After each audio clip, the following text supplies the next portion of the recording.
রমজানের প্রথম রাতে কি ঘটে? একটি চাঁদ আকাশে দেখা যায়, মানুষ তাকিয়ে থাকে, কারো চোখে আনন্দ, কারো চোখে আশা। কিন্তু আমরা কি জানি রমজানের প্রথম রাত শুরু হবার সাথে সাথে অদৃশ্য জগতে কি পরিবর্তন ঘটে? রাসূলুল্লাহ সাল্লাল্লাহু আলাইহি ওয়াসাল্লাম বলেছেন, যখন রমজান আসে জান্নাতের দরজাগুলো খুলে দেওয়া হয়, জাহান্নামের দরজাগুলো বন্ধ করে দেওয়া হয় এবং শয়তানদের শৃঙ্খলিত করা হয়। ভাবুন, এই দুনিয়া যেমন আছে তেমনই আছে, কিন্তু আসমানে এক বিশাল পরিবর্তন ঘটে গেছে। জান্নাতের দরজাগুলো খুলে গেছে। কত দিন ধরে আমরা গুনাহ করছি, কত দিন ধরে আমরা নামাজে অলসতা করেছি, কত দিন ধরে আমরা আল্লাহকে ভুলে থেকেছি। তবুও রমজানের প্রথম রাতেই আল্লাহ আমাদের জন্য রহমতের দরজা খুলে দেন। এটি কেবল একটি মাসের শুরু নয়, এটি এক নতুন সুযোগের শুরু।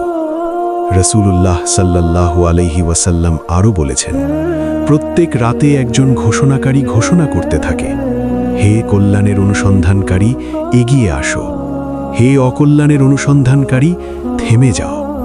প্রতিটি রাত একটি ডাক। আপনি কি শুনতে পান সেই ডাক? হয়তো আমরা ঘুমিয়ে থাকি, হয়তো আমরা ফোন স্ক্রল করি, হয়তো আমরা ব্যস্ত থাকি দুনিয়ার কাজে, কিন্তু আসমান থেকে ঘোষণা আসে, এগিয়ে আসো, এগিয়ে আসো। রমজানের প্রথম রাত মানে ক্ষমার প্রক্রিয়া শুরু। রাসূলুল্লাহ সাল্লাল্লাহু আলাইহি ওয়াসাল্লাম বলেছেন, যে ব্যক্তি ঈমানের সাথে এবং সওয়াবের আশায় রমজানের রোজা রাখে, তার পূর্বের গুনাহসমূহ ক্ষমা করে দেওয়া হয়। এটি কল্পনা নয়, এটি প্রতিশ্রুতি। আপনি যদি সত্যিকারের ঈমান নিয়ে রোজা শুরু করেন, আপনার অতীত মুছে যেতে পারে। কিন্তু প্রশ্ন হলো, আমরা কি প্রস্তুত? রমজানের প্রথম রাত আমাদের হৃদয় পরীক্ষা করে। আমরা কি তাওবা করি? আমরা কি কাঁদি?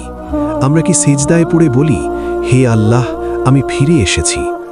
রমজান শুধু ক্ষুধা সহ্য করার নাম নয়, এটি আত্মার পুনর্জন্ম। প্রথম রাতেই শয়তান শৃঙ্খলিত হয়, কিন্তু আমাদের নফস, আমাদের অহংকার, আমাদের রাগ, এগুলো কি শৃঙ্খলিত হয়? রমজানের প্রথম রাত একটি দরজা খুলে দেয়, কিন্তু ভেতরে প্রবেশ করা আমাদের কাজ। এই রাতেই অনেক মানুষ সিদ্ধান্ত নেয়, এবার বদলাবো, এবার 5 ওয়াক্ত নামাজ পড়ব, এবার গুনাহ ছেড়ে দেব। কেউ কুরআন খুলে বসে, কেউ সেজদায় কাঁদে, কেউ নীরবে আল্লাহকে ডাকে।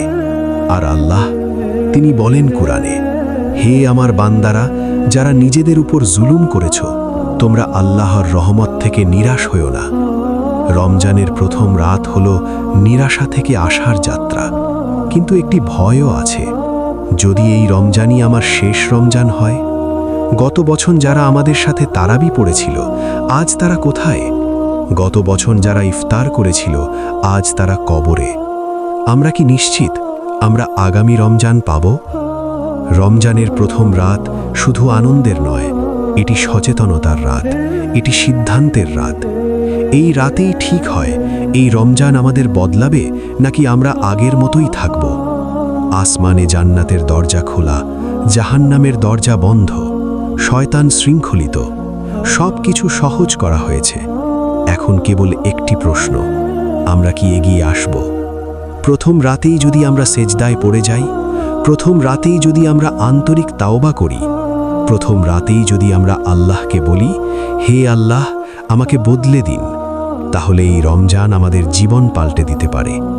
রমজানের প্রথম রাত একটি সুযোগ, একটি ডাক, একটি রহমতের সূচনা।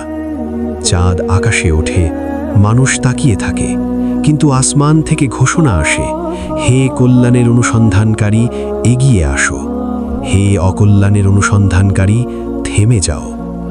আজ কি আমরা এগিয়ে আসব, নাকি আরেকটি রমজান চলে যাবে আর আমরা একই মানুষ রয়ে যাব? হে আল্লাহ, আমাদেরকে রমজানের প্রথম রাত থেকেই সত্যিকারের পরিবর্তনের তৌফিক দিন। আমাদের গুনাহ ক্ষমা করুন, আমাদের হৃদয় নরম করুন এবং আমাদেরকে আপনার দিকে ফিরে আসার শক্তি দিন। আমিন।